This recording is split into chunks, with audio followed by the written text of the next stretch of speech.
গল্পটি আরও ভালোভাবে উপভোগ করার জন্য হেডফোন ব্যবহার করুন।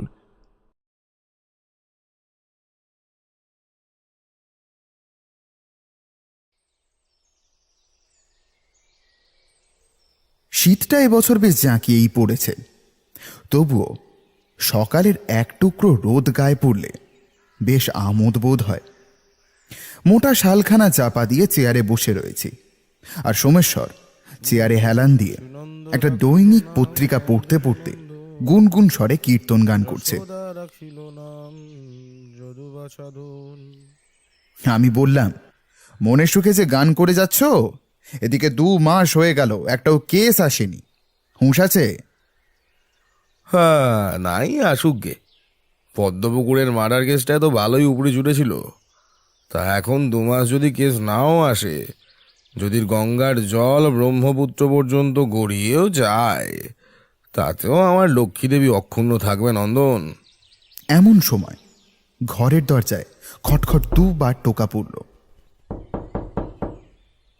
অরণ্যা গিয়ে দরজা খুলতেই দেখলাম দরজার সামনে দাঁড়িয়ে আছেন একজন মাথা থেকে পা পর্যন্ত কালো বোরখা পরা ভদ্রমহিলা। তিনি বললেন, সত্যান্বেষী সোমেশ্বর বক্সির সঙ্গে দেখা করতে এসেছি। আসুন। উনি ভেতরে এলে আমরা উঠে দাঁড়িয়ে নমস্কার করলাম। হ্যাঁ, আমি সোমেশ্বর বক্সী, বলুন।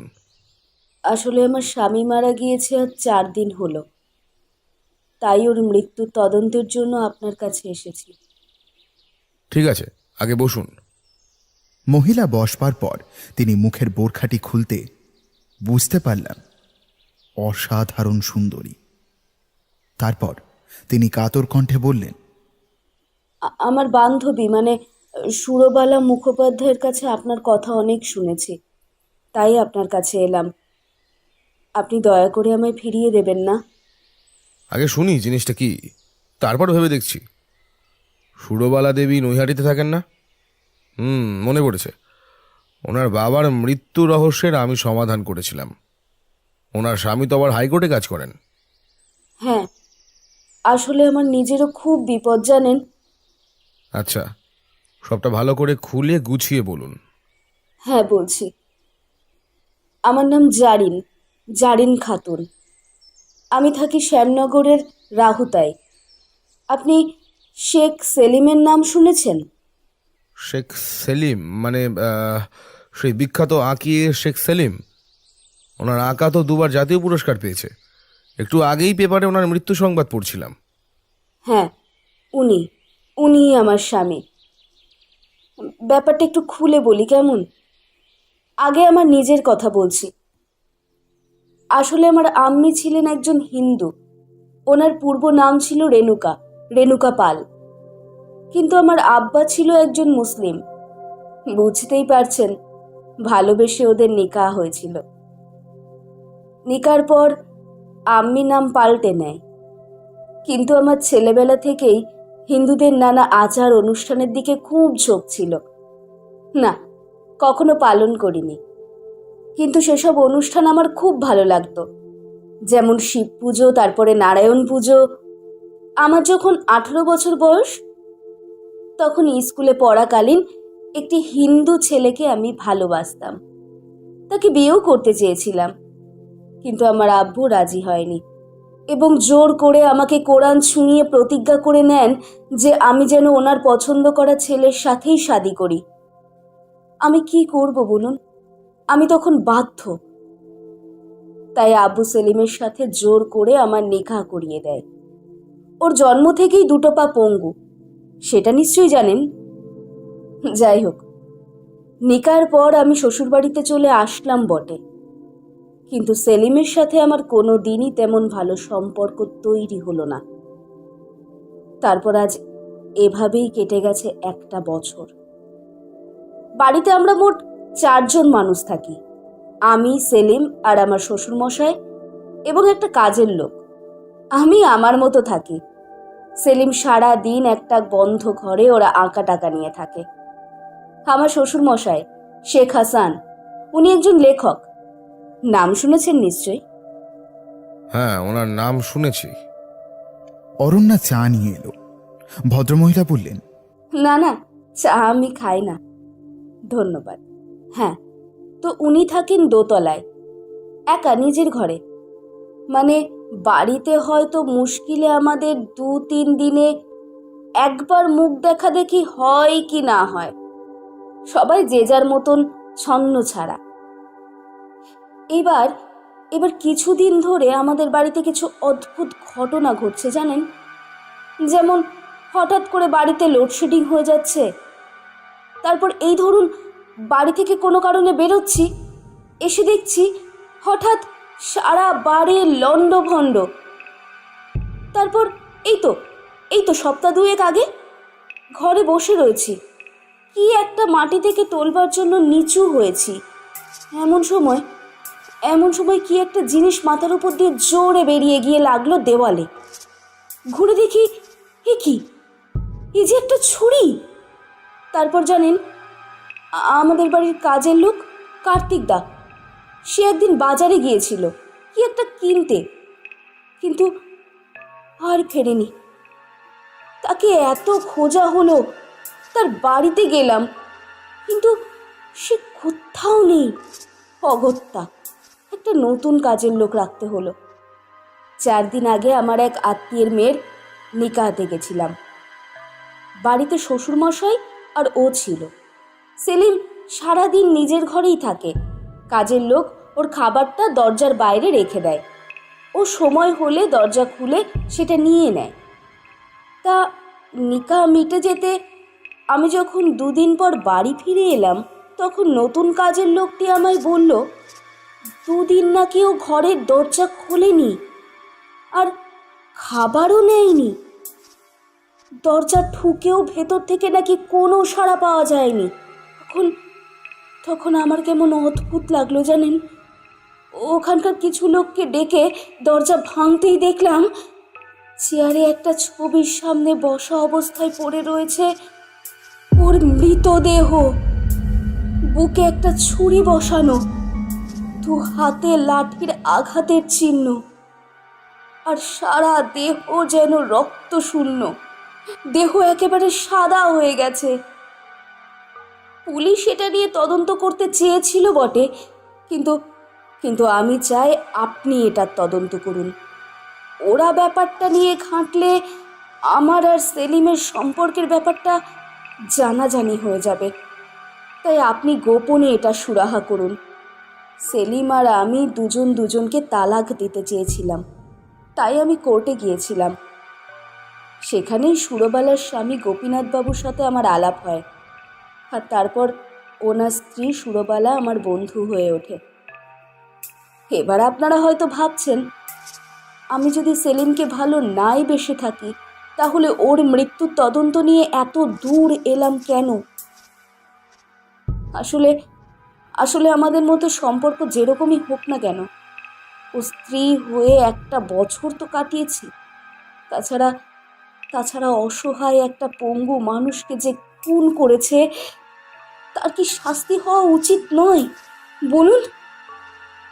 উচিত। আচ্ছা, ওনার কি কোনো রকম কোনো শত্রু ছিল? না, শত্রু ঠিক নয়, কিন্তু কিন্তু আমার দুজনের ওপর সন্দেহ হচ্ছে। এক ওর ফুফু মানে পিসি ফতেমা বেগম।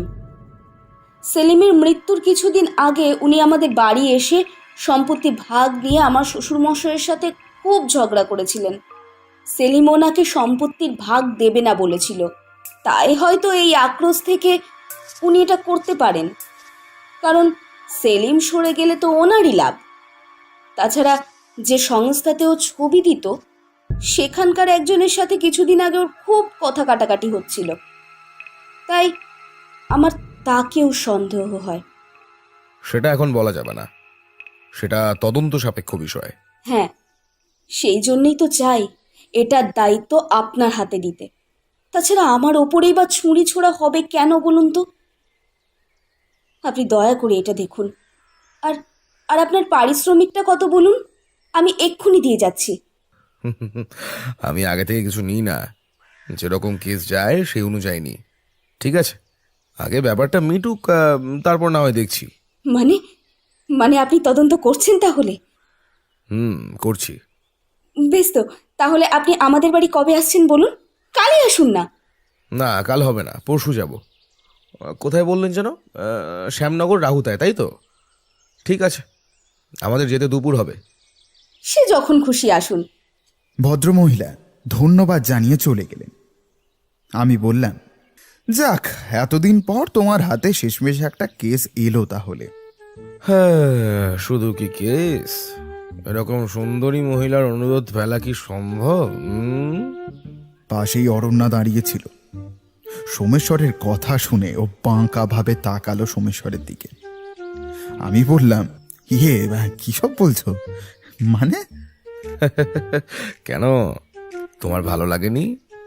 আহা, কি মিষ্টি গলা, এতে যে কোনো পুরুষ প্রেমে গলে যেতে পারে, বুঝলে?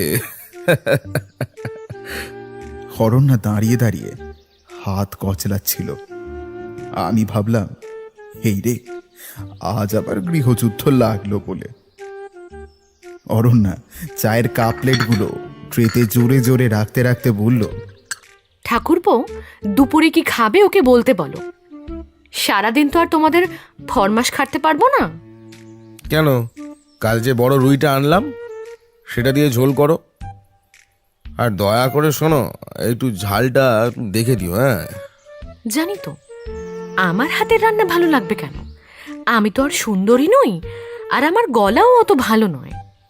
এই বলে মুখ বাঁকিয়েও চলে গেল রান্নাঘরে। পরশুদিন কথা মতো আমরা সকাল সকাল বেরিয়ে পড়লাম শ্যামনগরের উদ্দেশ্যে। শ্যামনগর বলে আরও একটা জায়গা রয়েছে যেটা খুলনা জেলার অধীনে পড়ে, কিন্তু আমরা এখন যাচ্ছি কলকাতা থেকে প্রায় 30 কিলোমিটার দূরে কলকাতা শ্যামনগরে। শিয়ালদহ থেকে বাসে উঠলাম দুজনে। বাসে মোটামুটি ভিড়। শ্যামনগর জায়গাটি চমৎকার। চারিদিকে সবুজের বিস্তীর্ণ স্থলভাগ ও জলভাগের অবস্থান এটাকে অপরূপ করে তোলে। বেলা 12টার দিকে আমরা নামলাম শ্যামনগরে। এখান থেকে রাহুতা আরও মিনিট 25-এর পথ। আমরা একটা হাতে টানা রিকশায় উঠলাম।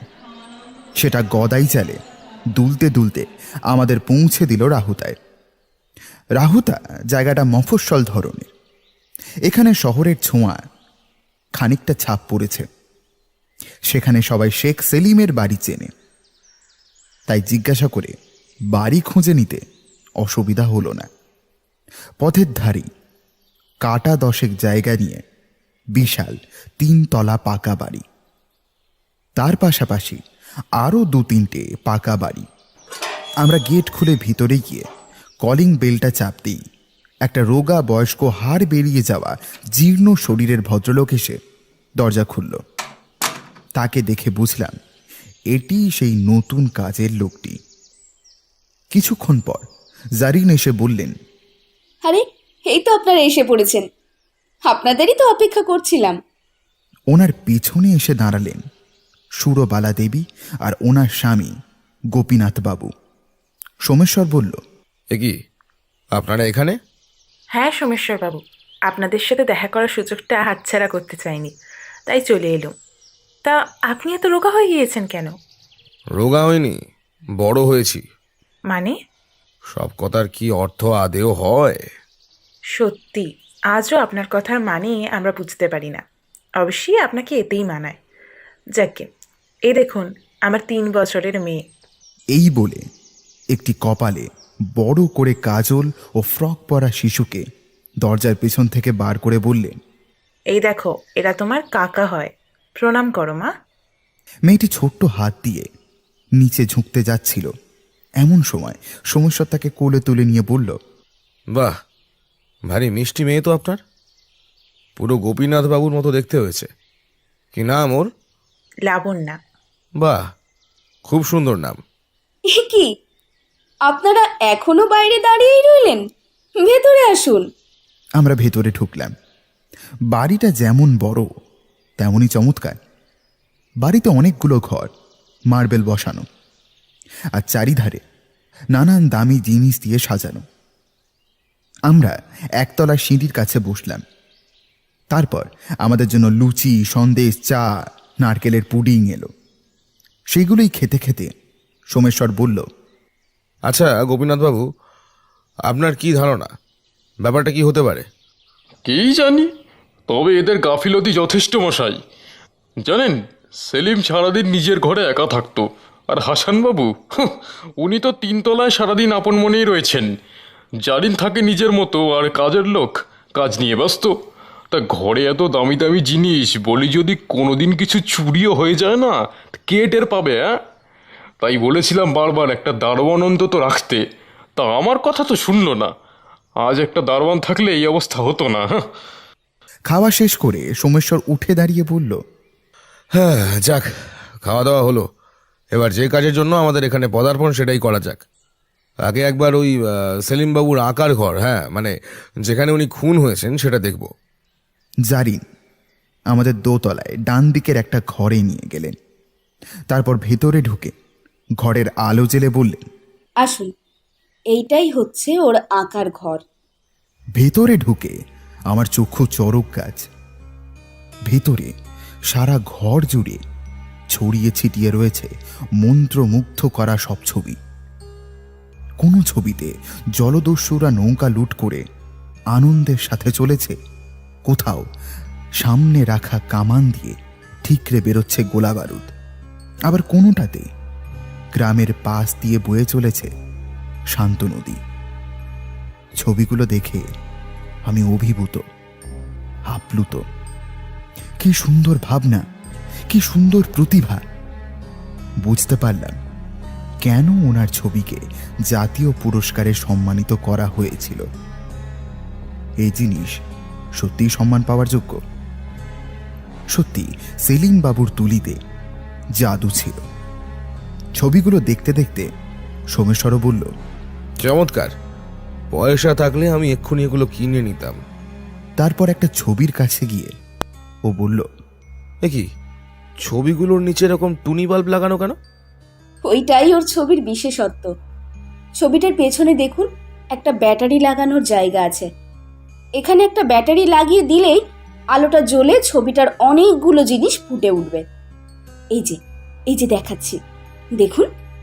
এই বলে তিনি সামনে টেবিলে রাখা ব্যাটারিটা তুলে নিয়ে সে গ্রামের ছবিটার পেছনে লাগিয়ে দিতেই দেখলাম সবুজ আলো জ্বলে উঠল। সেই আলোটা ছবিতে পড়তেই অবাক হয়ে গেলাম। ছবিটায় আঁকা নদীটায় সবুজ আলো পুড়ে সেটা দিয়ে যেন সত্যি সত্যি জলধারা বইতে শুরু করেছে। আর শুধু তাই নয়, প্রতিটা গাছে টিয়া, বাবুই ইত্যাদি পাখিগুলো যেন জীবন্ত হয়ে উঠেছে। সূর্যটা যেন উজ্জ্বল হয়ে উঠেছে। সোমেশ্বর বলল, অসাধারণ, কি অভাবনীয় পরিকল্পনা। তারপর জারিন ঘরের মাঝ বরাবর একটা ছবি দেখিয়ে বললেন, এই ছবিটা আঁকতে আঁকতেই ওর মৃত্যু হয়েছিল। আর আর এইটা হলো ওর হুইল চেয়ার। এতেই ও সারা দিন বসে থাকতো। সোমেশ্বর ছবিটা হাতে নিয়ে ভালোভাবে দেখল। ছবিটা আর ছবিগুলোর মতোই, নিচে লাইট লাগানো, কিন্তু ছবিটা কিছুটা আঁকা, আর পাতার মাঝ বরাবর থেকে শুধু তুলির রং দিয়ে হিজিবিজ করা।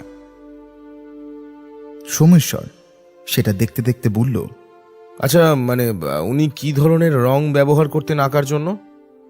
জানি না, হয়তো জল রং, তেল রং, এইসবই। আসলে ও তো সবসময় দরজা বন্ধ করে ছবি আঁকতো, তাই ও কবে কখন কি দিয়ে ছবি আঁকতো তা কেউই জানে না। হয়তো 2-3 মাসে আমি এক আধবার ঘরটা পরিষ্কার করতে আসতাম, তখন ওই ছবিগুলো দেখতাম। হ্যাঁ সোমেশ্বরবাবু, ও ঠিকই বলছে। সেলিম কারোর সাথে দেখা টাকা করতো না, সবসময় এখানেই থাকতো। আরে বিশ্বাস করবেন না মশাই, আমরা এই 1 বছরে অন্তত 5 বার এখানে এসেছি, কিন্তু সেলিমের সাথে আমাদের দেখা হয়েছে মাত্র 1 বার। তাও সেবার জারিন ওনার সাথে আমাদের জোর করে আলাপ করিয়ে দিয়েছিল। তাই জানেন, মাত্র 2 মিনিট কথা বলে মুখের ওপর দরজা দাঁড়াম করে বন্ধ করে দিল। তাই? বাহ, ভারী অদ্ভুত তো। আচ্ছা জারিন, আপনি সেদিন বলেছিলেন যে সেলিম বাবু একটা সংস্থাতে আঁকা দিত, সেটা কোথায় আপনি জানেন? হ্যাঁ, সেটা তো কলকাতাতে। আচ্ছা, কলকাতার কোথায়? সেই সংস্থার নাম আর ঠিকানাটা আমার একটু লিখে দিন তো। তিনি সেটা একটা কাগজে লিখে দিলেন। সোমেশ্বর সেটা নিয়ে নিচু হয়ে ঘরের চারপাশ দেখল ও তারপর বলল, আচ্ছা, আপনাদের কাজের লোককে একটু ডেকে দিন তো। জারিন দেবী তাকে ডেকে দিলেন। সে এলে সোমেশ্বর বলল, তোমার নাম কি? আগে চরণ। তুমি এখানে নতুন এসেছো? আগে বুঝলাম। তুমি সেলিম বাবুকে খাবার না নিতে দেখে দরজা ধাক্কা দিয়েছিলে? হ্যাঁ স্যার, বাবু রোজ খাবারটা সময় মতন ভেতরে নিয়ে নেন, কিন্তু সেদিন সকাল থেকে রাত পর্যন্ত সব খাবার পড়েছিল, বাবু সেগুলো নেননি। আমি ভাবলাম বাবু শরীর টরীর খারাপ হয়েছে হয়তো, আমি ডাকলাম, কিন্তু কিন্তু বাবু সাড়া দিলেনি। দিদি আসতে ওনাকে সব বললাম, তারপর উনি দরজা খুলে দেখলেন ওই আর কি। আচ্ছা, এই কয়েকদিন তুমি বাড়ির আশেপাশে সন্দেহজনক বা অন্য কাউকে দেখেছিলে? না তো। কিছু ঘটনা তোমার অদ্ভুত লেগেছিল? না। আচ্ছা, ঠিক আছে, তুমি যাও। লোকটি চলে গেলে সোমেশ্বর বলল, আচ্ছা, লেখক শেখ হাসান মানে আপনার শ্বশুর মশাই উপরে থাকেন না? ওনার সাথে একবার কথা বলতে হবে। সোমেশ্বর বাবু, ওনার সাথে কথা না বলাই ভালো। কেন? আসলে ওনার ডায়াবেটিস, হাই প্রেশার ইত্যাদি তো আছেই, সেই জন্য ডাক্তারও দেখানো হচ্ছে। কিন্তু কিন্তু বেশ কিছুদিন ধরে ওনার মাথার খুব সমস্যা দেখা দিচ্ছে জানেন। হয়তো বয়সের জন্যই হচ্ছে। থেকে থেকে কেমন চিৎকার করে ওঠেন, পেঁয়াজকে লঙ্কা মনে করে খাবার ছুঁড়ে ফেলে দেন, আর সবার সাথেই কেমন খারাপ ব্যবহার করেন। নতুন লোক দেখলে যে কিভাবে। ভয় নেই, আমরা সামলে নেব। আমরা সবাই উপরে উঠছিলাম, কিন্তু সোমেশ্বর বলল, না, আপনারা যাবেন না, শুধু আমরা দুজন যাব। আমি সিঁড়ি দিয়ে 3 তলায় উঠলাম। 3 তলার সামনের ঘরটা খোলা, সেটাই আমরা গিয়ে প্রবেশ করলাম। ঘরের ভিতরে বড় সেকেলে ধরনের খাট, কাঠের আলমারি আর টেবিলে রাখা। জানলার ধারে বাইরে চেয়ে বসে রয়েছেন একটি বিটে খাটো মোটা ভদ্রলোক। মাথায় সাদা তরতরে টাক আর চোখে চশমা, পরনে সাদা পাজামা পাঞ্জাবি। বুঝলাম ইনি হচ্ছেন লেখক শেখ হাসান। আমাদের দেখে তিনি বললেন, এ কি, তোমরা কারা? আমরা আসলে এখানে একটু ঘুরতে এসেছি, বুঝতে পারি একটু। লোকটি চেয়ারে গিয়ে দিলেন। আমরা ওনার সামনে জানলার ধারের চেয়ারে বসলাম। সোমেশ্বর বলল, আমি শুনেছি আপনি নাকি দারুণ লেখেন। হাসান বাবু তখন বাইরের দিকে চেয়েছিলেন। সোমেশ্বর আবার বলল, বাইরের প্রকৃতি দেখেছেন বুঝি? পৃথিবী মোড়ে ডাকিয়াছে, দূর হতে বহু দূরে। বনের পাখি বাসা ভুলে হায়, শূন্য গ্রামে ফেরে। তারপর সোমেশ্বরের দিকে ঘুরে বললেন, তা তুমি আর কি করো লোকের বাড়ি ঘোড়া ছাড়া? আগে আমি একজন সত্যের অনুসন্ধানী। ও হো, মানে গোয়েন্দা? না, সত্যান্বেষী। তা এই লোকটা কি করে? ও লেখালেখি করে। হাসান বাবুর মুখে হাসি ফুটে উঠল। তিনি আমার দিকে ঘুরে বললেন, হো হো, তুমি লেখো? তাহলে তো তুমি আমার জাতের লোক। আমি মাথা নাড়ালাম। উনি বললেন, তা তুমি কি ধরনের গপ্প লেখো? মূলত গোয়েন্দা কাহিনী, তাছাড়া অন্যরকম জিনিসও লিখি। আর আপনি কি ধরনের লেখেন? গোয়েন্দা? না না, আমি লিখি জীবনের গল্প, বোধের কাহিনী। আজকাল এই সব গোয়েন্দা তারপর ভুতুড়ে অলৌকিক গল্পের মধ্যে জীবনবোধ কোথায় আছে? ওগুলো গল্প না ইয়ার কি হচ্ছে? শুধু গোয়েন্দাকে ভগবান করে পাড়িয়ে চড়িয়ে তাল গাছে তুলে দাও, আর পাঠকদেরও বলিহারি। এই সব ছাইপাস যে কেন বিশ্বাস করে বুঝি না বাপু। শোনো যুবক, একটা কথা বলি, লেখা এমন হতে হবে যা পড়ে মানুষ যেন জীবনের মানে খুঁজে পায়, জীবনে চলার পথ দেখতে পায়। লেখা দিয়েই জীবনের একটা দর্শন দেখাতে হবে। তারপর কিছুক্ষণ চুপ থেকে উনি সোমেশ্বরের উদ্দেশ্যে বললেন, আচ্ছা, তুমি নাকি একজন সত্যান্বেষী, তাহলে আমার একটা প্রশ্নের উত্তর দাও দেখি, বুদ্ধি করে কিন্তু দিতে হবে। এই বলে তিনি একটি হাততালি দিয়ে বললেন, এই যে আমি হাততালি দিলাম, এবার বলো তো আমি এর দ্বারা কি ধরনের খুন বোঝালাম? আগে আমি জানি না, নন্দন জানতে পারে। ইয়ে হাততালি দিয়ে মানে কি করে মানে খুন হওয়া সম্ভব? উনি বললেন, পারবে না? ঠিক আছে, তাহলে আর একটা প্রশ্ন করছি। একটা আপিসে একদিন একটা জিনিস চুরি হয়ে গেল, তা পুলিশ এসে তদন্ত করলো। সেখানে চুরির সময় সন্দেহজনক মোট 4 জন ছিল। একজনের হাত ভাঙা, একজনের পা আবার অকেজো, একজন অন্ধ আর একজন কালা। আর তারা আবার আপিসের সব কর্মচারী। তা পুলিশ জেরা করতেই সেই 4 জনেই একটা কবিতা পড়ল। দেখিলাম যাকে অন্য কারোর সে তো আমার নয়, সন্ধে সেখানেই হয় যেখানে থাকে বাঘের ভয়। ব্যাস, পুলিশ অপরাধীকে ধরে ফেললো। তা তোমরা বলো দেখি, এইখানে চোরটা কে? সোমেশ্বর মাথা নাড়ালো। হাসানবাবু বললেন, এটাও পারবে না? তাহলে দেখছি তোমাদের সেরকম বুদ্ধি এখনো হয়নি। সেসব বাদ দিন, আপনাকে একটা প্রশ্ন করছি। আপনি এই কদিন বাড়ির আশেপাশে কাউকে ঘোরাঘুরি করতে দেখেছেন? না তো। আপনার ছেলের মৃত্যুর ব্যাপারটা আপনি জানেন তো? আপনি কি কারোর উপর সন্দেহের আঙুল তুলতে চান? ছেলের মৃত্যুর খবর শুনে লোকটার মুখটা কেমন যেন হয়ে গেল। তিনি বললেন, আপনারা চলে যান, বুঝলেন? আমার না বড্ড ঘুম পাচ্ছে। সোমেশ্বরও দেখলাম কিছু না বলে উঠে দাঁড়িয়ে বলল, ঠিক আছে, চলি। আসবার পথে টেবিলে রাখা হাসানবাবুর ওষুধগুলোকে এক ঝলক দেখে নিল ও।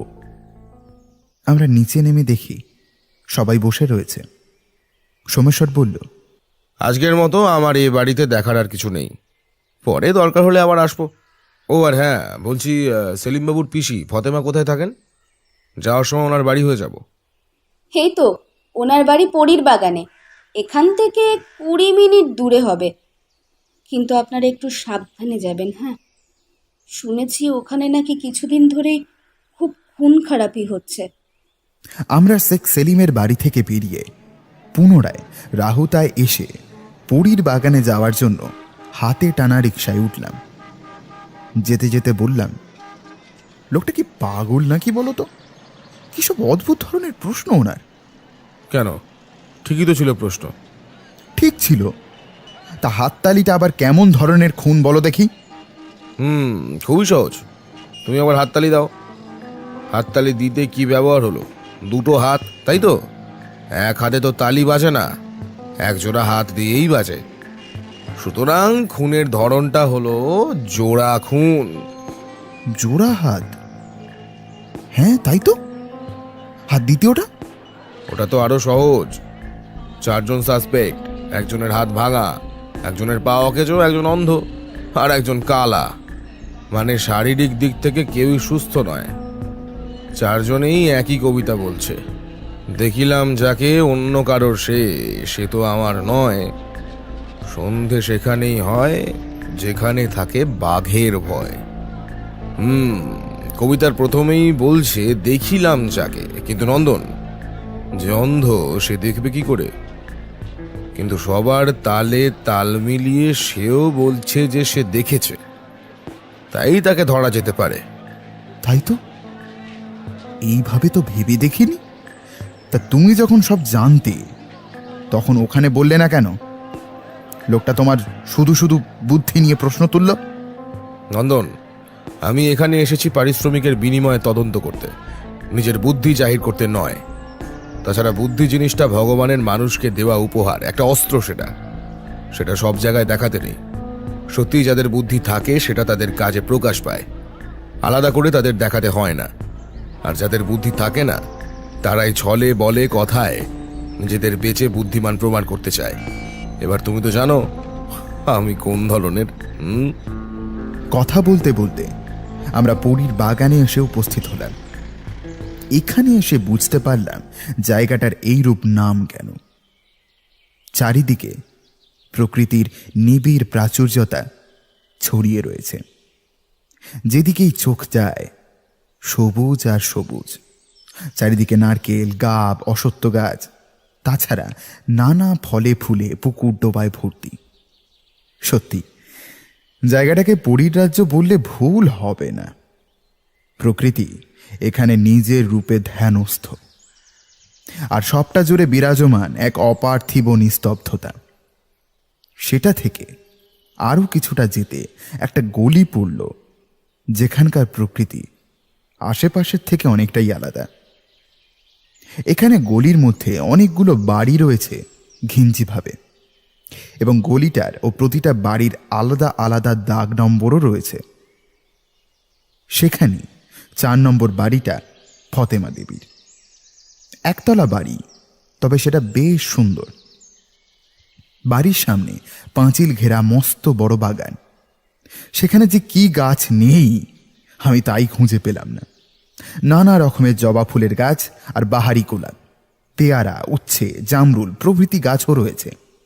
পাঁচিলের গায়েও লাউ, পুঁইশাক এইসব গাছ ও লতা বিধনও সুসজ্জিত হয়ে রয়েছে। আমরা বাড়ির ভেতরে ঢুকলে একজন মহিলা বললেন, কে আপনারা? আমরা শেখ হাসানের বাড়ি থেকে আসছি। উনি আমাদের বারান্দায় বসতে দিলেন। ফতেমা বেগমের বয়স হয়েছে, মাথার সামনের কিছু চুল পেকেছে, মুখে জর্দা ভর্তি একটা পান। সেটা চিবোতে চিবোতে তিনি বললেন, কি চান বলুন। আসলে আমি আপনার ভাইপো সেলিমের খুনের তদন্ত করছি, তাই আপনাকে একটু জিজ্ঞাসাবাদ করতে এসেছি। বুঝেছি, নিশ্চয়ই সেলিমের বউ। মানে ওই মেয়ে মানুষটা বলেছে যে আমি সেলিমকে খুন করেছি, তাই না? কারণ ও আমার সম্পত্তি দিতে চায়নি। আমি জানতাম, ঠিক জানতাম ও এমনটাই বলবে, কিন্তু কিন্তু আমি কিছু করিনি। ও যাই বলুক আর আপনারা যাই ভাবুন। আমি কি সেটা একবারও বলেছি? আচ্ছা, আপনি ওনার সম্পত্তির ভাগ চান কেন? আপনার কি সম্পত্তি পাওয়ার কথা? সেটা আপনাকে বলতে যাব কেন? বেশ বেশ, নাই বা বললেন। আচ্ছা, জানেন কি আপনার কিরকম মনে হয়? সে আর নিজের মুখে কি বলবো? ওই মেয়ে ছেলে তো ভালো নয়। ও পরপুরুষ দেখলেই ওর মুখ থেকে লালা পড়ে। সাধে সেলিম ওকে দেখতে পারতো না। কে জানে অন্য পুরুষের জন্য ও নিজের স্বামীকে সরিয়েছে কিনা। আমরা কথা বলছি এমন সময় বছর 45-এর এক লম্বা চওড়া ভদ্রলোক ছুটে ছুটে বারান্দায় এসে দাঁড়ালেন। ফতেমা দেবী বললেন, এই যে ইনি আমার স্বামী আমির মোল্লা। লোকটির কপাল থেকে দরদর করে ঘাম ঝরছে। লোকটি আমাদেরকে দেখে হঠাৎ করে আবার বাড়ির বাইরে সরে গেলেন। আমার ভারী অদ্ভুত লাগলো। সোমেশ্বরেরও তাই মনে হয়েছিল। দেখলাম ওর ভ্রুকুটি কুঁচকে গিয়েছে। ফতেমা বেগম বললেন, আসলে উনি একটা বিস্কুট কোম্পানিতে কাজ করেন। কারখানার এখন খুব চাপ, তাই হয়তো। আমার কিন্তু ওনার চলে যাওয়াটা ব্যস্ততা বলে মনে হলো না, বরঞ্চ সাবধান হয়ে চলে যাওয়া বলে মনে হলো। সোমেশ্বর বলল, ও, তা আপনার কোনো সন্তানাদি নেই? হ্যাঁ, একটা ছেলে আছে, বারাসাতে থেকে পড়াশোনা করছে। ও আচ্ছা, ঠিক আছে, আর চলি, দরকার হলে আবার আসবো। সেখান থেকে বাড়ি ফিরতে ফিরতে সন্ধে হয়ে গেল। রাতে খাওয়া দাওয়ার পর সোমেশ্বর চেয়ারে পা তুলে সিগারেট টানছিল। আমি বললাম, কি মনে হচ্ছে, কেসটা কিরকম? সে বলল, যতটা সহজ ভেবেছিলাম তার চেয়ে অনেক অধিক জটিল। কোনো সন্দেহ জেগেছে তোমার মনে? না হে নন্দন, না, সন্দেহ নয়, প্রশ্ন জেগেছে। কিরকম? যেমন ধরো, শেখ সেলিমাকে যদি ছুরি দিয়ে মারা হবে, তবে তার হাতে আঘাত করা হয়েছিল কেন? আর তার শরীরের রক্ত শূন্য হয়ে যাওয়াটা, সেটা কি প্রাকৃতিক ব্যাপার? তা খুনি কে বলে তোমার ধারণা? হ্যাঁ, অনেকেই হতে পারে। ফতেমা হতে পারে, তারপর সেই সংস্থার কোনো এক লোক হতে পারে, বাড়ির কাজের লোকটা হতে পারে। হয়তো ফাঁকা বাড়ি দেখে সে ওই দামি ছবিগুলো চুরি করে বিক্রি করতে চেয়েছিল, তাই সে মালিকের বুকে ছুরি বসায়। কিন্তু পরে সে ভেবে দেখলো এমনটা করলে সে ফেঁসে যাবে, তাই আর করলো না। তাছাড়া ওদের বাড়ির যে আগের কাজের লোকটা ছিল সে কোথায়? সেই নিরুদ্দেশ হয়ে খুনটা করেনি তো। তাছাড়া জারিনও খুন করতে পারেন, কারণ সেলিম না থাকলে তিনিই সব সম্পত্তি পাবেন, তাই তিনি নিজেই হয়তো স্বামীকে সরিয়ে দিয়েছেন। আমাদের কাছে তদন্ত নিয়ে এসেছেন যেন ওনার ওপর সন্দেহ না যায়, সেটাও হতে পারে। আবার এমনও হতে পারে এদের মধ্যে কেউই নয়, বাইরের কেউ। সোমেশ্বর, ফতেমা বেগমের স্বামী আমির বাবুকে আজ দেখলে ওনার উপর সন্দেহ হয় না? ওনার আজকে ওইভাবে আসা আবার হুট করে বেরিয়ে যাওয়াটা আমার কিন্তু একদম ভালো লাগেনি। ভালো তো আমারও লাগেনি, কিন্তু নন্দন, খুনটাই এখানে প্রধান বিষয় নয়, আরো বিষয় আছে। শিকড় অনেক গভীরে, ভাবতে হবে, কিছু জিনিস জানতে হবে। কাল একবার সেলিম যে সংস্থায় আঁকা দিতেন সেখানে যাব। পরদিন সকালে সোমেশ্বর গেল সেই সংস্থাটার সন্ধানে। সে আবার ফিরে এলে তাকে জিজ্ঞেস করলাম, কি হলো, সেটা পেলে? ও বলল, হ্যাঁ, পেলাম। সংস্থার নাম জাতীয় রাবীন্দ্রিক ঘরানা, অনেক দিনের পুরনো। সেখানকার ম্যানেজার নীলরতন বাবুর সাথে সেলিমের কথা কাটাকাটি হয়েছিল। সেলিম নাকি ওনাকে বলেছিলেন যে উনি আর এই সংস্থায় ছবি দিতে পারবেন না, উনি নাকি আর আঁকবেনই না। আঁকবেন না কেন? সেটাই তো কথা। উনি কি নিজের ইচ্ছায় এসব করছিলেন, নাকি কেউ পিছন থেকে সবটা নিয়ন্ত্রণ করছিল? এমন সময় বিকট একটা শব্দ করে টেলিফোনটা বেজে উঠল।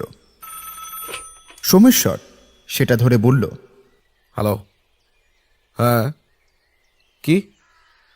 তাই? কখন? আচ্ছা, ঠিক আছে, আমরা যাচ্ছি। পুলিশ? না, আমরা আগে যাই। হ্যাঁ হ্যাঁ হ্যাঁ হ্যাঁ হ্যাঁ হ্যাঁ, এক্ষুনি বেরোচ্ছি। তারপর ফোনটা রেখে আমাকে বলল, নন্দন, তড়িঘড়ি রেডি হও, আমাদের এক্ষুনি শ্যামনগর যেতে হবে। কেন, কি হয়েছে? হাসানবাবুর মৃত্যু হয়েছে। সে কি? কিভাবে? ঘুমন্ত অবস্থায়।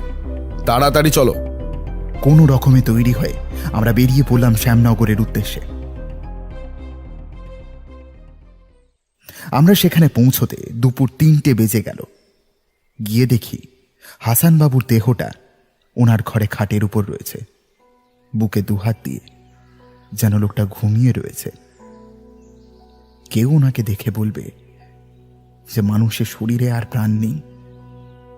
সোমেশ্বর জারিনকে জিজ্ঞেস করল, আপনি প্রথম দেখেছিলেন এটা? না, আসলে আমার কাজের লোক রোজ সকালে ওনাকে চা দিয়ে যায়, আর চা দিতে এসে দেখে যে উনি ঘুমোচ্ছেন, কিন্তু অন্যদিন উনি খুব সকালে উঠে পড়তেন। তাই সে আমাকে জানায়। আমি এসে ডাকতে গিয়ে দেখি এই অবস্থা। আমি প্রথমেই দৌড়ে গিয়ে খবরটা আপনাকে জানাই। তারপর আপনার কথা মতো আমি এখনো ব্যাপারটা কাউকে জানাইনি। ভালো করেছেন। এই বলে সোমেশ্বর হাসানবাবুর মৃতদেহটা খুব নিখুঁতভাবে দেখল। তারপর বলল, মৃত্যুটা তো স্বাভাবিক বলেই মনে হচ্ছে। আচ্ছা, আপনি এবার একটু বাইরে যান তো। উনি বাইরে গেলে ও ঘরের দরজাটা বন্ধ করে দিল। তারপর বলল, নন্দন, ঘরটা ভালো করে খুঁজে দেখো তো, কিছু পাও কিনা। আমি আর সোমেশ্বর ঘরে খোঁজাখুঁজি করতে লেগে গেলাম। টেবিলে রাখা বইগুলো নাড়া করাতে একটা বই থেকে একটা ছবি মতো কি মাটিতে পড়ল। সোমেশ্বর সেটা দেখে চট করে পকেটে পুরে নিল। আমি বললাম, ওটা কি সোমেশ্বর, ছবি না? তাড়াতাড়ি দেখো, কিছু উল্লেখযোগ্য পাও কিনা। আমি ঘরের সমস্ত কিছু ঘেঁটে ঘেঁটে দেখলাম। সোমেশ্বর খাটের গদি তুলে আবার চাপা দিল। এইভাবে কিছুক্ষণ খোঁজবার পর সোমেশ্বর জানলায় গোঁজা একটা কাগজ বার করে খুলে কিছুক্ষণ দেখল। তারপর আমার দিকে সেটা দিয়ে বলল, দেখো নন্দন। দেখলাম সেটা একটা দলিল। আমি অবাক হয়ে বললাম, এ কি সোমেশ্বর, এটা তো সম্পত্তির দলিল। এটা জানলায় ওভাবে ছিল কেন? এটাই খুঁজছিলাম। লোকটা পাগল নয় নন্দন, মহাধূর্ত। হয়তো ওনার আগে থেকেই মনে হয়েছিল যে ওনার মৃত্যুর পর এই দলিলটা কেউ বা কারা খুঁজতে আসবে, তাই উনি জানলায় জিনিসটা ওইভাবে রেখে গেছিলেন, যেন সারা বাড়ি খুঁজলেও কেউ বুঝতে না পারে যে এত বড় সম্পত্তির দলিল রয়েছে ওই জানলায়, যেন সবাই জিনিসটাকে তুচ্ছ একটা কাগজ ভেবে ভুল করে। কিন্তু ওনার এরকমটা মনে হয়েছিল কেন? তারপর দলিলটা দেখেও বলল, কিন্তু এখানে তো হাসান বাবু ওনার সব সম্পত্তি ওনার ছেলে সেলিম আর ওনার পুত্রবধূকে দিয়ে গেছেন। তবে তো সবই ঠিক আছে। যাকে নন্দন, চলো নিচে যাই। দলিলটা আবার সেই রকমই জানলায় গুঁজে নিচে এসে সোমেশ্বর জারিনকে বলল, আচ্ছা, ওনাকে কোন ডাক্তার দেখতেন? ডাক্তার ইমরান, ইমরান বলে একজন বড় ডাক্তার, কলকাতায় বসেন। আচ্ছা, আপনি এবার পুলিশকে ফোন করে দিন, ওরা এসে হাসানবাবুকে নিয়ে যাক। কতক্ষণই বা বডিটা বাড়িতে পড়ে থাকবে? পুলিশেরও কিছু প্রক্রিয়া আছে, সেগুলোতেও সময় লাগবে না? এমন সময় দেখলাম সদর দরজার পাশে কে একটা যেন আবছাভাবে উঁকি মেরে গেল। আমি সোমেশ্বরের দিকে তাকাতে সে চোখের ইশারায় বুঝিয়ে দিল যে সে সেটা দেখেছে।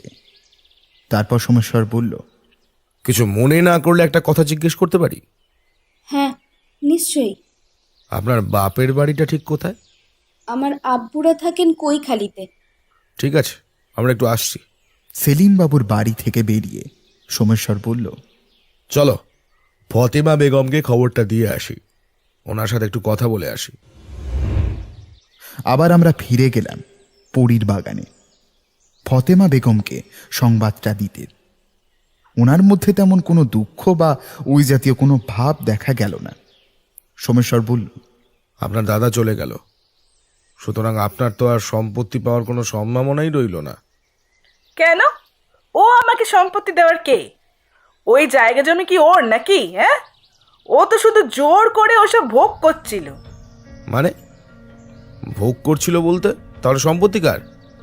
ওসব ওর নয়, ওই সব সম্পত্তি আমার বড়দা শেখ মাহমুদের।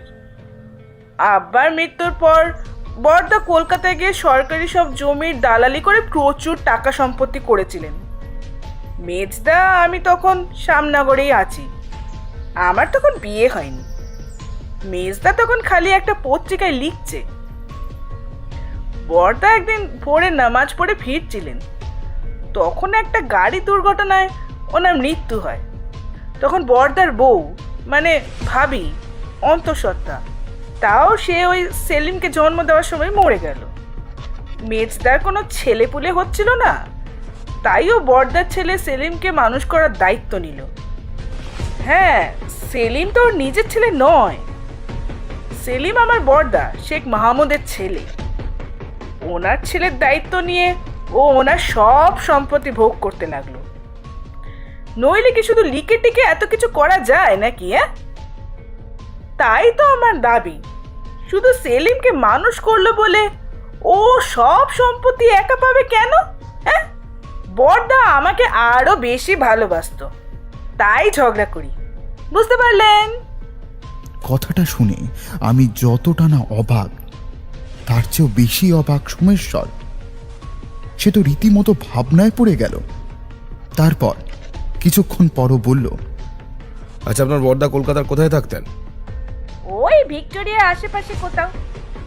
আচ্ছা, আর একটা জিনিস বলতে পারবেন, সেলিমের জন্ম কোন হাসপাতালে হয়েছিল? ওই ভিক্টোরিয়ার আশেপাশে কোনো হাসপাতালে? আসলে আমি তো তখন যাইনি। হ্যাঁ, ভিক্টোরিয়ার কাছাকাছি একটা পুরনো হাসপাতাল আছে বটে। আচ্ছা ঠিক আছে, আমি খুঁজে নেব। আর সোমেশ্বর আরও বলতে যাচ্ছিল এমন সময় ফতেমা বেগমের স্বামী আমির ঘরে ঢুকলেন। তারপর আমাদের দেখে সেদিনের মতো আবার বেরিয়ে যেতে যাচ্ছিলেন, কিন্তু সোমেশ্বর গিয়ে ওনার পথ রোধ করল। বলল, নমস্কার আমির মোল্লা, ভালো আছেন? তিনি কোনো উত্তর দিলেন না। সোমেশ্বর আবার বলল, আপনি কি খুব ব্যস্ত? ও, তাহলে আপনাকে কিছু জিজ্ঞাসা করি। আচ্ছা, আপনি যে বিস্কুটের কারখানাতে কাজ করেন সেটা কোথায়? কাজেই তা মাইনে পান কিরকম? মোটামুটি। তাতে আপনার চলে যায়? কেন বলুন তো? না, ভাবলাম আপনার এখন কিছু টাকা পেলে সুবিধা হতো। কেন, কিসের টাকা? না না, কিছুই না।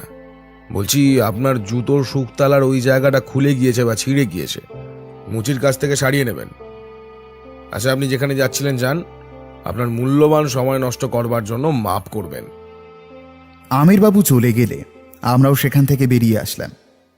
পুলিশ আসতে হাসানবাবুকে নিয়ে যেতে সন্ধ্যা হয়ে গেল।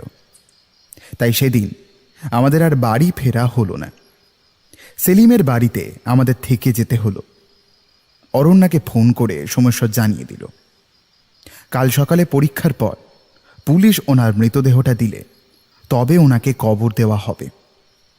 রাত্রে ওই অবস্থাতেও জারিনা আমাদের জন্য যথেষ্ট খাবার দাবারের ব্যবস্থা করলেন। আমরা খেয়ে দিয়ে প্রথমে সেলিমের আঁকার ঘরে গেলাম। তারপর হাসানবাবুর ঘরে এসে বসলাম। চারিদিকে ঝিঁঝির ডাক ছাড়া আর কোনো প্রাণের অস্তিত্ব নেই। সোমেশ্বর জানলা থেকে সেই সম্পত্তির কাগজটা বার করে কিছুক্ষণ দেখে সেটা টেবিলে রেখে ও হাসানবাবুর একটা ডায়েরি হাতে নিল।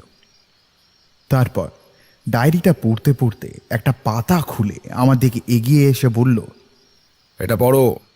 দেখলাম পাতাটায় একটা কবিতার আকারে ধাঁধা মতো জিনিস লেখা। সেটা হলো, সব কিছুই দেখলাম, কিন্তু কাজ হবে কি ফলে? জোনাকি তো নিভল না আজও, জোনাকি কেবল জলে। সোমেশ্বর সিগারেট টেনে বলল, জিনিসটা রহস্যজনক লাগলো নন্দন, এটার মানে বার করতে হবে। ঠিক সেই সময় টেবিলে রাখা জলের গ্লাসটা উল্টে গিয়ে সেই সম্পত্তির দলিলটা তাতে পড়ে গিয়ে কাগজটা একেবারে ভিজে গেল। সোমেশ্বর বলল, আরে আরে, কি করলে এটা নন্দন? আরে হাত লেগে পড়ে গেছে। তারপর দলিলটা তুলতে গিয়ে দেখি জলে ভিজে গিয়ে দলিলের পিছনে কিছু লেখা ফুটে উঠেছে। আলোটা কাছে এনে সেটা দেখলাম। সোমেশ্বর, দেখো, এটার পিছনে কি সব লেখা আছে। লেখা? কি লেখা? একটা ধাঁধা মনে হয়। কই, পড়ো পড়ো দেখি। আমি পড়লাম। তাতে ছোট করে লেখা, যুক্তি যেথায় মিলায় গগন, সেথায় তুমি খুঁজো। নীল আকাশে উড়াইয়া দি নীলের ঘরের পুজো। যদি তাকে নাহি পাই তবে সেটা তাহার, আমার শুধু আমার রবে, সেটা আর কাহার। উফ, লোকটা এত হেঁয়ালি করছে কেন বলো তো? লোকটা তো গোয়েন্দা কাহিনী লিখতে পারতো। জানি না, তবে এটা আসল দলিল নয়। আসল দলিল কোথায়, এই ধাঁধাটা তার উত্তর। লোকটা খুব রহস্যজনক আর বুদ্ধিমান ছিলেন। সেই ধাঁধাটার নিচে দেখলাম আরো একটা কথা লেখা রয়েছে, 192। আমি বললাম, এই দেখো সোমেশ্বর, এখানে আবার লাল কালি দিয়ে 192 লেখা আছে। এটার মানে কি? 192। ওটা কোনো সংখ্যা হতে পারে, আবার ওটা একজন নয় দুইজন, এটাও বলা হতে পারে। সত্যি এই কেসটা প্রতি মোড়ে নতুন নতুন চমক দিচ্ছে। কিন্তু সোমেশ্বর, এতগুলো ঘটনা আমার তো সাজাতে গেলেই গুলিয়ে যাচ্ছে। থাক, এত রাতে তোমায় কিছু সাজাতে হবে না। ঘুমো, কাল ভোরে ফিরতে হবে। আমি শুয়ে পড়লাম। কিন্তু সোমেশ্বর সারা রাত না ঘুমিয়ে ঘরে পায়চারি করল। ঘণ্টা চারেক ঘুমানোর পরে যখন ভোর হলো, তখন সোমেশ্বর আমায় ধাক্কা দিল। ওঠো নন্দন, ভোর হয়ে গিয়েছে। একটু পরেই পুলিশ হাসানবাবুর শরীরটা দিয়ে যাবে, তারপর আবার ওনার জানাজা বেরোবে। তার আগেই আমরা এখান থেকে বেরিয়ে যাব। আমরা চটপট তৈরি হয়ে সেখান থেকে বেরিয়ে গেলাম। বাড়ি ফিরে হাত মুখ ধুয়ে সোমেশ্বর আবার কোথায় যেন বেরিয়ে গেল। ফিরল সেই রাত 9টার সময়। তারপর পরের দিন সকালে আবার কাউকে কিছু না বলে ও বেরিয়ে গেল। ফিরল সন্ধেবেলায়। চা খাওয়া শেষ হলে পরে ওকে জিজ্ঞেস করলাম, কি হলো, কোথায় যাচ্ছ বলো তো তুমি একা একা? কাল গিয়েছিলাম সেলিম যে হাসপাতালে জন্মেছিলেন সেখানে, আর আজ গিয়েছিলাম প্রথমে কৈখালি জারিনের বাপের বাড়িতে, আর তারপর চৌরঙ্গি। কেন চৌরঙ্গি কেন? সেটা পরে বলবো। তারপর ও হাসান বাবুর ঘর থেকে পাওয়া দলিলটায় কি যেন লিখল। আমি বললাম, আচ্ছা এইসব জায়গায় গিয়ে কি কিছু জানা গেল, কিছু কি বুঝতে পারলে? সেটার উত্তর না দিয়ে বলল, এককে আমি খুঁজতে গিয়ে পেলাম আমি দুই, আসল সোনা দুই হলো রতন আমি ছুঁই। একের খেলা জটিল বড়, সরল কেবল দুই, আমি যখন আমাতে নেই আমি তখন তুই। সোমেশ্বর, হয় পরিষ্কার করে বলো, না হলে বলো না, কিন্তু হেয়ালি আর করো না ভাই, আমার আর ভালো লাগছে না। তুমি যা জানতে চাইলে তাই বললাম, হেয়ালি কোথায় করলাম? সোজাসুজি বলতে পারো না? তোমার এই ঘোরানো পেঁচানো স্বভাবটা না খুব খারাপ। জানি, তাই তো সমাজ আমাকে অধমের উপাধি দিয়েছে গো। সোমেশ্বর গান ধরল, কেউ চিনিল না মোরে, দয়াল কেউ বুঝিল না। এমন সময় টেলিফোনটা আবার বেজে উঠল। সোমেশ্বর সেটা ধরে কিছুক্ষণ কথা বলল, তারপর সেটা রেখে দিল। জিজ্ঞেস করলাম, কার ফোন? শ্যামনগর থানা থেকে অফিসার রণবাবুর ফোন। কি বলছেন? পরীর বাগানের একটা পুকুরের পাশ দিয়ে আমির মোল্লার মৃতদেহ পাওয়া গিয়েছে। আমি আবার চমকে উঠলাম। সে কি সোমেশ্বর, আমরা তো ওনাকে সন্দেহ করছিলাম, কিন্তু ওনাকে খুন করলো কে? এইবার আবার সব ঘেঁটে গেল। কেন, এতে আবার ঘাটার কি রয়েছে? সবই তো ঠিক আছে, আমি তো এটা আন্দাজ করেই ছিলাম। কিন্তু রহস্যের যে সমাধান হলো না। কে বললো রহস্যের সমাধান হয়নি? সব জেনে গিয়েছি, আজ একটা টোপ দিয়েও এসেছি, কাল সবার সামনে সবটা আসবে। মানে আমাকে বলো। গীতায় কি লেখা আছে জানো নন্দন? যে ধৈর্য ধরতে জানে তার কাছে সকল জিনিস আসে। বুঝলাম, আজ আমায়ও কিছু আর বলবে না, আমাকে অপেক্ষা করতে হবে কাল পর্যন্ত। তবুও মনটা খচখচ করতে লাগলো। পরদিন সকালে ও কাকে যেন একটা ফোন করে স্নান করে তৈরি হয়ে নিল। আমরা আবার গেলাম শ্যামনগরে। সেখানে পরীর বাগানে ফতেমা বেগমের বাড়ির বাগানের পাঁচিলের কাছে লুকোলাম। শ্যামনগর থানার অফিসার রণবাবু ও আরো দুজন এসেছেন। আমরা এভাবে এখানে কেন লুকালাম তা জানি না। একটু পরে দেখলাম লম্বা চওড়া এক ভদ্রলোক পাঁচিল টপকে ভিতরে ঢুকল। তারপর পাঁচিলের গায়ে মারা একটা বিজ্ঞাপনের নীল কাগজ ছিঁড়ে নিল, আর তখনই সোমেশ্বর গিয়ে সেই কাগজটা তার হাত থেকে ছিনিয়ে নিল। আমরা সবাই ওদের পাশে গিয়ে দাঁড়ালাম। সোমেশ্বর বলল, ডাক্তারবাবু, আপনি এখানে কি গাছ থেকে ওষুধ তৈরি করার জন্য ডালপালা নিতে এসেছিলেন? এ কি? আপনি কে? আর পুলিশ কেন? অফিসার, ওনার হাতে হাত কড়া পরিয়ে সেলিমের বাড়িতে নিয়ে চলুন, সেখানেই সব বলছি। আমরা লোকটিকে নিয়ে গেলাম সেলিম বাবুর বাড়িতে। লোকটিকে দেখে জারিন বলল, এ কি, ইনি তো ডাক্তার ইমরান। ও, ইনি তাহলে হাসান বাবুর চিকিৎসা করতেন। তিনি আবার বললেন, কিন্তু ওনার হাতে এরকম হাত করা? আপনি সবটা শুনতে চান? হ্যাঁ, নিশ্চয়ই। বেশ, তাহলে চলুন, ভেতরে বসে সবটা বলছি। আমরা ভেতরে এসে বসলাম। হাত করা পরা অবস্থায় ডাক্তার ইমরানকে ধরে একজন কনস্টেবল দাঁড়িয়ে রইলেন। কাজের লোকের আনা চাটা শেষ করে সোমেশ্বর একটা সিগারেটে বড় বড় 3টে টান দিয়ে বলল, ঘটনার রহস্য অনেকগুলো, মন দিয়ে শুনুন সব। প্রথমে হাসানবাবুর মৃত্যুর ব্যাপারটায় আসি। জারিন বলেছিলেন যে হাসানবাবুর ডায়াবেটিস, হাই প্রেশার রয়েছে, তাই ডাক্তার ইমরান ওনার চিকিৎসা করছেন। যেদিন আমরা প্রথম হাসানবাবুর ঘরে গিয়েছিলাম সেদিন ওনার টেবিলে আমি দুটো ওষুধের পাতা পড়ে থাকতে দেখি, যাদের নাম অ্যাজোলাম আর ট্রাইকা। এবার আপনারা ভাবছেন ওনার ডায়াবেটিস প্রেশারের অসুখ রয়েছে, তাই উনি ওষুধ খেতেন। এতে কি আশ্চর্য রয়েছে, তাই তো? কিন্তু অ্যালজোলাম, ট্রাইকা এগুলো যে একটাও কোনো রকম ডায়াবেটিস বা ওই জাতীয় কিছুর ওষুধ নয়। এগুলো অত্যন্ত কড়া ধরনের ঘুমের ওষুধ। কোনো ডাক্তারও খুব জরুরি অবস্থা না হলে এগুলো খেতে বলেন না, আর যদিও বা বলেন তাও এর মধ্যে যে কোনো একটা দিনে একবার। কিন্তু বিগত 5 মাস ধরে হাসানবাবু ওই দুটো ওষুধ ডাক্তার ইমরানের কথায় দিনে 2 বার মানে 4টে করে খেয়ে গেছেন। 4টে ওই রকম ঘুমের ওষুধ। এটা শুনতে সাধারণ হলেও জিনিসটা কিন্তু ভয়ঙ্কর। ঘুমের ওষুধ এতদিন ধরে এত বেশি পরিমাণে নিলে যে কোনো মানুষের মস্তিষ্কের বিকৃতি ঘটতে পারে। হাসানবাবুরও সেই কারণেই মানসিক সমস্যা দেখা গিয়েছিল।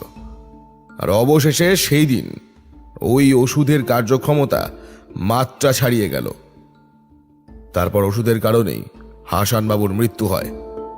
ঠিক যেমন আগ্নেয়গিরিতে একটা একটা দেশলাই ফেলতে ফেলতে একদিন সেটা বিস্ফোরিত হয়, এটাও সেই রকম।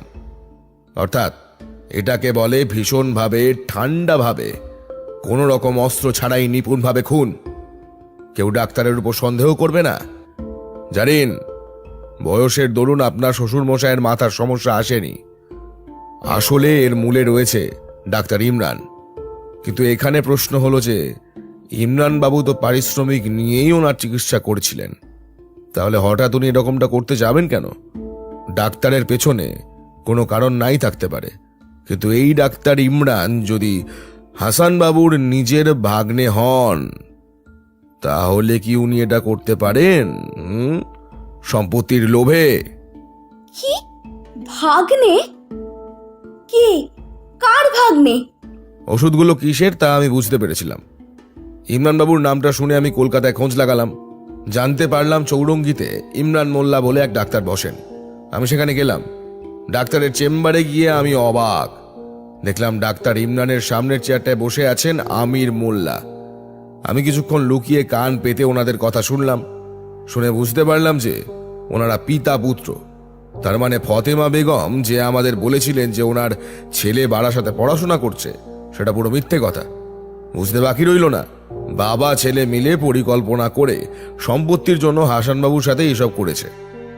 আমি একটা চাল চাললাম। হাসানবাবু একটা নকল দলিল করে আসল দলিলের সন্ধান তাতে লিখে গিয়েছিলেন। আমি সেই সন্ধানটা একটা কাগজে লিখে ইমরান বাবুর দিকে ছুড়ে দিলাম। ইমরান বাবু দেখলাম সেটা মন দিয়ে পড়লেন। আমি জানতাম উনি আসল দলিলটা নিতে আজ আসবেন। উনি এলেন আর আমরা ওনাকে ধরে ফেললাম। কিন্তু ইমরান বাবু, আপনার পিতা আমিরকে হত্যা করলেন কেন? বিশ্বাস করুন, আমি যা করেছি আমার আম্মির জন্য করেছি। এত বড় সম্পত্তির কি কিছুই পাবে না আমার আম্মি? তাই আর ডাক্তার হয়ে ওনার চিকিৎসা করতে এই বাড়িতে আমি এসেছিলাম। ভেবেছিলাম ওষুধ খেয়ে একটু একটু করে উনি শেষ হয়ে গেলে আমরা সম্পত্তিও পাবো, আবার আমার উপর কি সন্দেহ করবে না। আব্বা এই অঞ্চলে একটা বড় জুয়ার ঠেক চালাতো। সাম্প্রতি ওনার জুয়ার ঠেকে বড় একটা লোকসানের জন্য অনেক টাকার দরকার হয়েছিল। তাই আব্বা বললেন যে সম্পত্তি পেলে উনি ঠেকে সব টাকা দিয়ে আবার সেটাকে খাড়া করবেন। কিন্তু আমি বললাম না, সেটা দিয়ে চেম্বারটা ভালো করে সারাবো আর বাড়িটা বড় করে করব।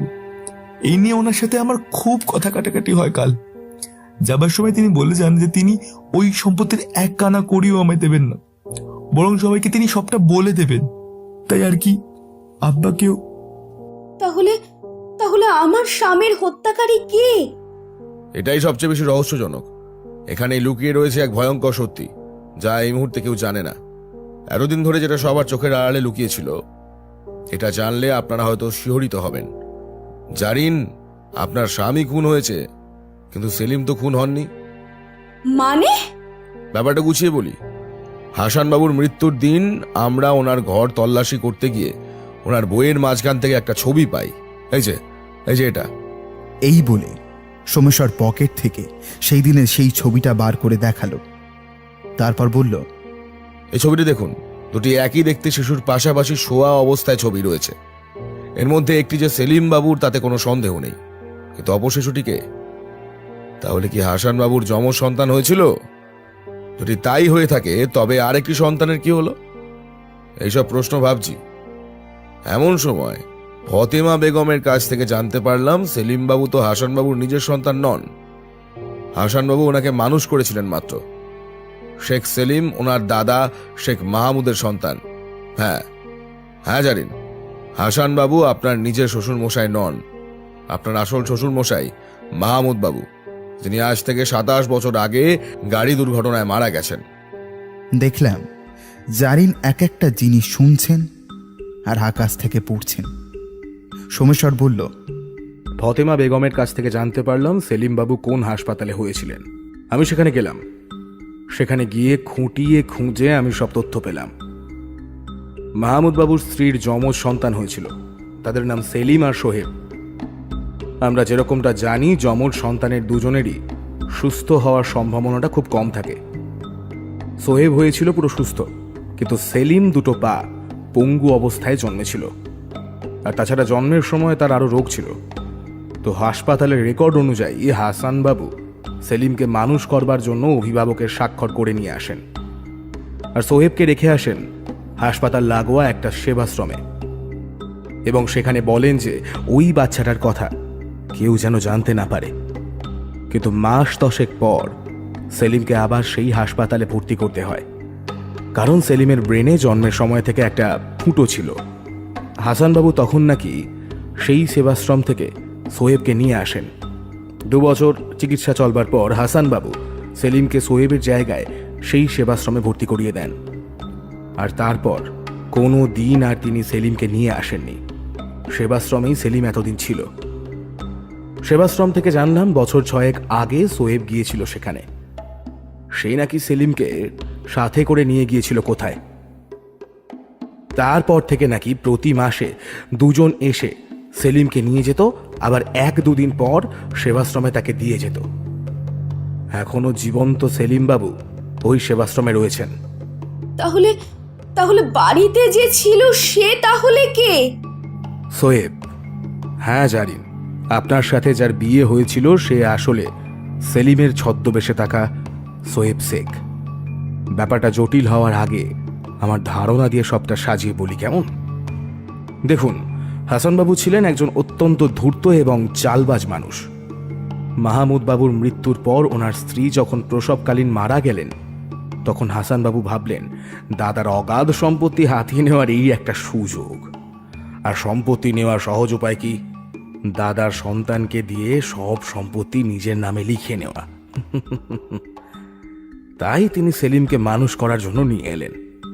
কারণ সেলিম অসুস্থ, সে পঙ্গু, তাকে দিয়ে ভবিষ্যতে জোর করে সবকিছু লিখিয়ে নিতে খুব একটা অসুবিধা হবে না, তাই না? বরং সুবিধাই হবে। কিন্তু সোহেব তো সুস্থ, তাকে আনলে সে ভবিষ্যতে সব জেনে বিদ্রোহী হয়ে উঠতে পারে।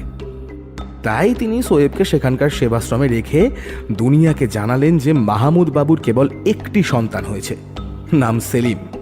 কিন্তু 10 মাস পরে সেলিমের অবস্থা খারাপ হলে ডাক্তার বলেন যে সেলিম হয়তো নাও বাঁচতে পারে। এদিকে উনি তো রটিয়ে ফেলেছেন যে সেলিম ছাড়া মাহমুদ বাবুর আর কোনো সন্তান নেই।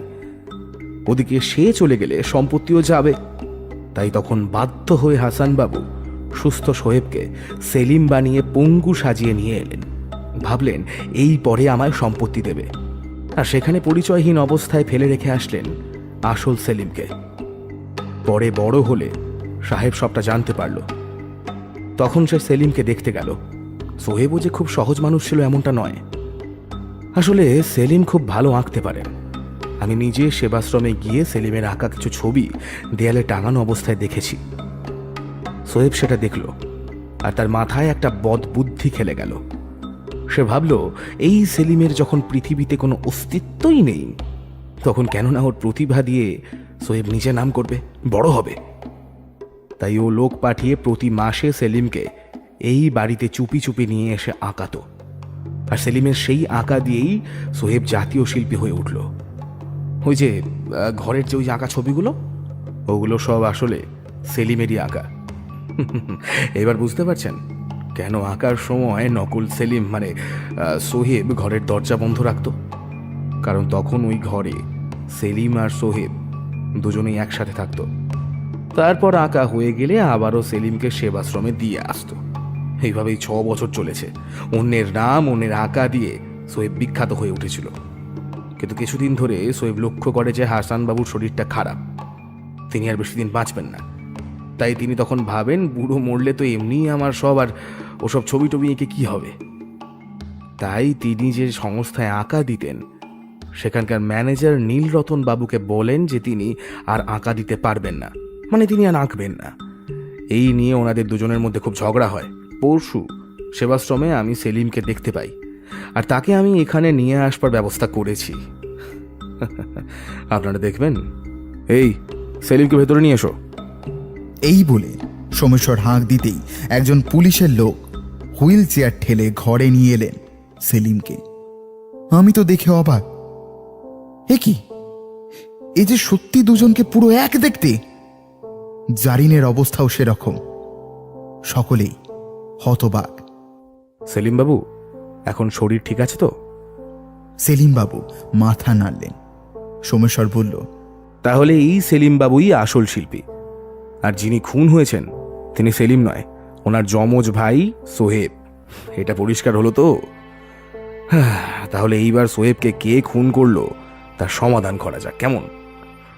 সোহেবের শরীরে খুনের মোট 3টি চিহ্ন ছিল: হাতে আঘাত, বুকে ছুরি বসানো, আর শরীরে রক্তশূন্য। কিন্তু আমার মনে হয়েছিল যদি তার বুকে ছুরি বসিয়ে খুন করা হয় তবে তার হাতে অযথা আঘাত কেন করা হলো? আর তাছাড়া তার শরীর রক্তশূন্য হয়ে গেল কি করে? বুকে ছুরি বসালে তো মাটিতে রক্ত পড়বার কথা, কিন্তু নিচে কোনো রক্ত পড়ল না কেন? তার মানে নিশ্চয়ই ওনার বুকে ছুরি বসানোর আগেই ওনার শরীরে কোনো রক্ত ছিল না। এখানে বলে রাখি, সোহেব খুন হবার পরেও আরও দুজন তাকে খুন করতে এসেছিল। তারা কে সেটা ক্রমাগত বলছি। আমরা জানি যে সোহেবই সেলিমকে দিয়ে সব ছবিগুলো আঁকাতো। তার নিচে একটা লাইট লাগানো থাকতো, যেটা ছবির পিছনে একটা ব্যাটারি দিয়ে চলতো। কিন্তু আপনারা কেউ হয়তো দেখেননি, যেই ছবিটার সামনে বসে সোহেবের মৃত্যু হয়েছে সেটার পিছনে ব্যাটারি নয়, লাগানো ছিল দুটো কালো তার। আর হাসান বাবুর খাটের গদি তুলে সেদিন আমি সেই রকমই একটা তার দেখেছিলাম। সুতরাং হাসান বাবু এটা করেছেন। সোহেব হয়তো সবটা জেনে হাসান বাবুর কাছে গিয়ে সম্পত্তির দাবি করেছিল, তাই তিনি ভেবেছিলেন সোহেব যখন সবই জেনে গিয়েছে তখন তাকে আর হে দুনিয়াতে রাখা যাবে না। আর তার উপর ইমরানের দেওয়া ওষুধে ওনার মাথাটা তো গিয়েই ছিল। এইসব কারণে ওনার মাথায় ভাবনা এলো উনি ওকে কারেন্ট দিয়ে মারবেন।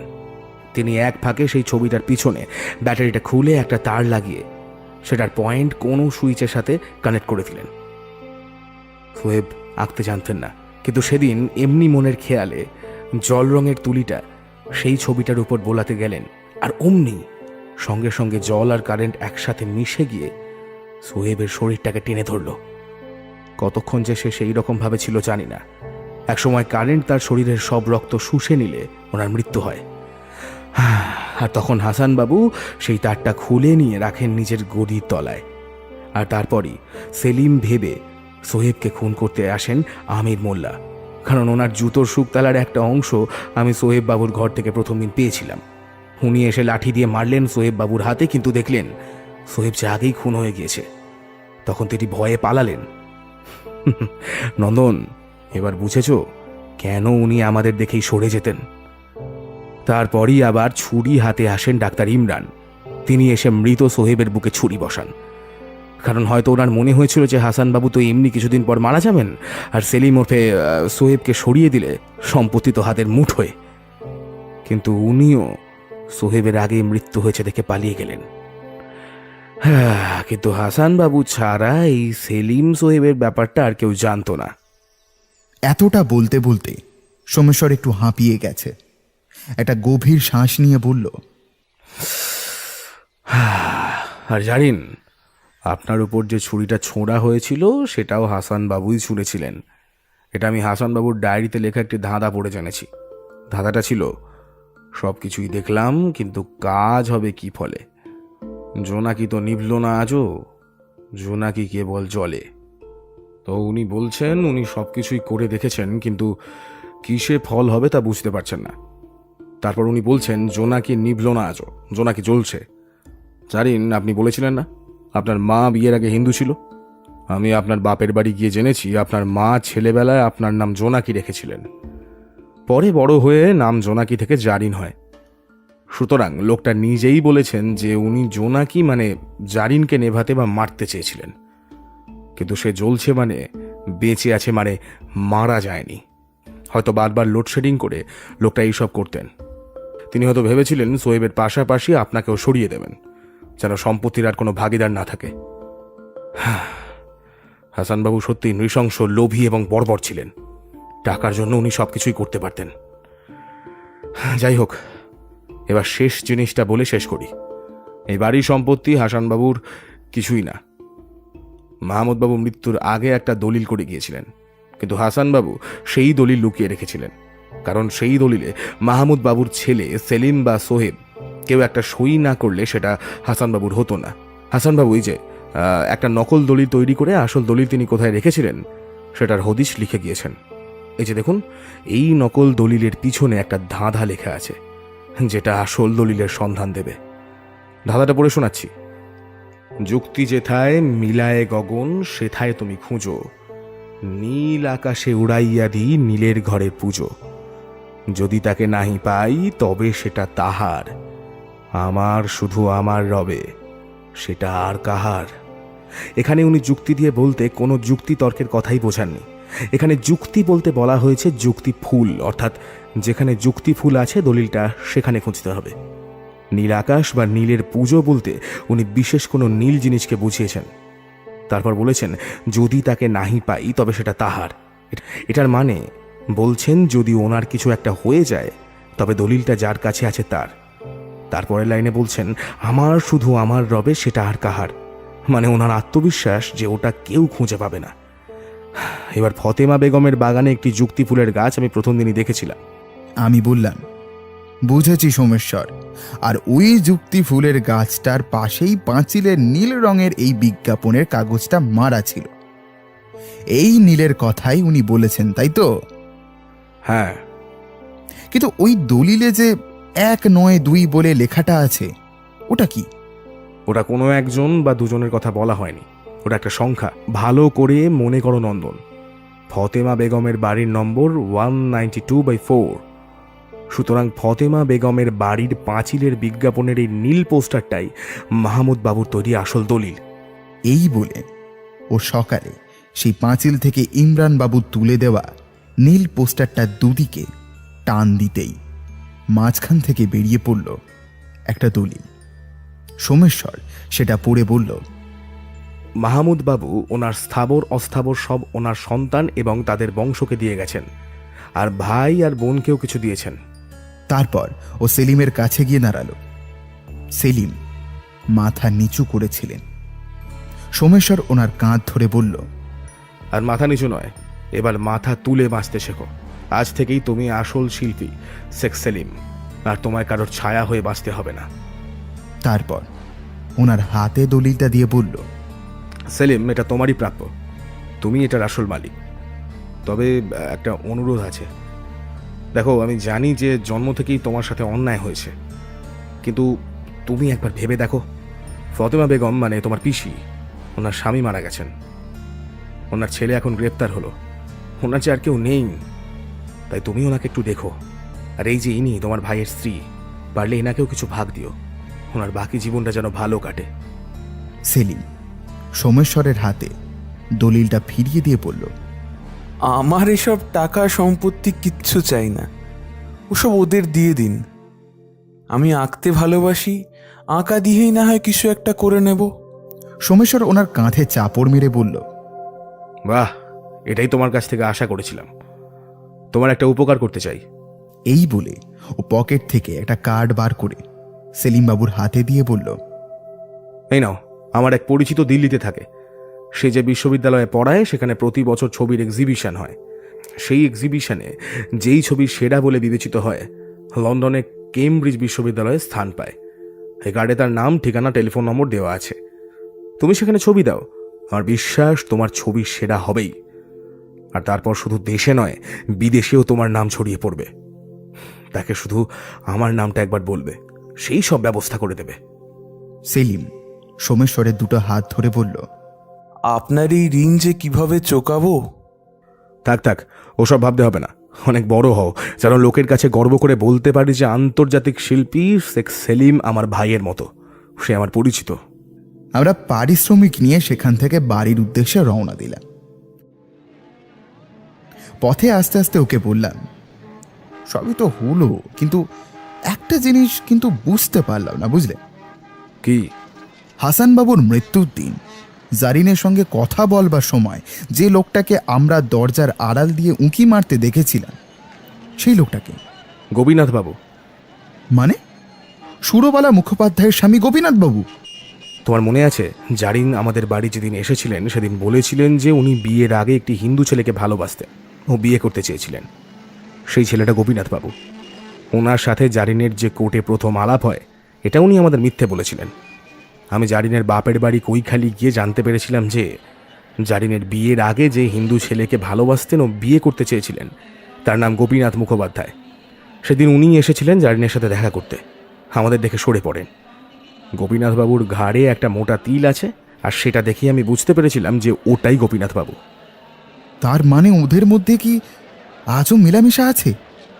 সেসব জেনে আমাদের লাভ, কেস মিটে গিয়েছে, টাকাও হাতে পেয়ে গিয়েছি, আর ওসব ভেবে আমাদের কাজ নেই। আমরা যখন হ্যারিসন রোডে পৌঁছালাম তখনও বাড়ির গলি না ধরে ঢুকলো একটা শাড়ির দোকান। আমি বললাম, কি হলো, শাড়ির দোকানে এলে কেন? দেবীর ক্রোধ মোচন করতে হবে না? 3টে শাড়ি নিয়ে বিকাল 5টার দিকে আমরা ঘরে ঢুকলাম। হাত মুখ ধুয়ে সোমেশ্বর বিছানায় শাড়িগুলো বিছিয়ে অরণ্যাকে ডেকে বলল, দেখো তো তোমার এগুলো পছন্দ কিনা, দোকানদার বললো এগুলো ভালো হবে। অরণ্যা মুখ বেঁকিয়ে বলল, আমার কি আর শাড়ি নেই যে এইগুলো এনেছো? তাছাড়া আমি তো আর সুন্দরী নই যে দামি শাড়ি পরলেই আমাকে ভালো লাগবে। সোমেশ্বর তাকে কাছে টেনে জড়িয়ে ধরে বলল, তোমার নয়নে আঁখি রেখেই আমি যে আমার দুনিয়া পেয়েছি। মরুভূমিকে পায়ে ঠেলে আমি এই চোরাবালিকেই ভালোবেসেছি, ভালোবেসেছি। কি হচ্ছে কি? ছাড়ো, ঠাকুরপো দেখছে, ছাড়ো। দেখো কে? আমি পিছন করে গলা ঝেড়ে বললাম, ইয়ে বৌঠান, আমি মাঝ বরং চাটা বাইরেই খাইনি, কেমন? অরণ্যা সোমেশ্বরকে ঠেলে বলল, না না, বসো, আমি এক্ষুনি করে আনছি। এই বলে ও লজ্জা পেয়ে রান্নাঘরে চলে গেল। আমি হেসে বললাম, সত্যি সোমেশ্বর, তুমি আর পাল্টালে না। না পাল্টালেই ভালো হে নন্দন।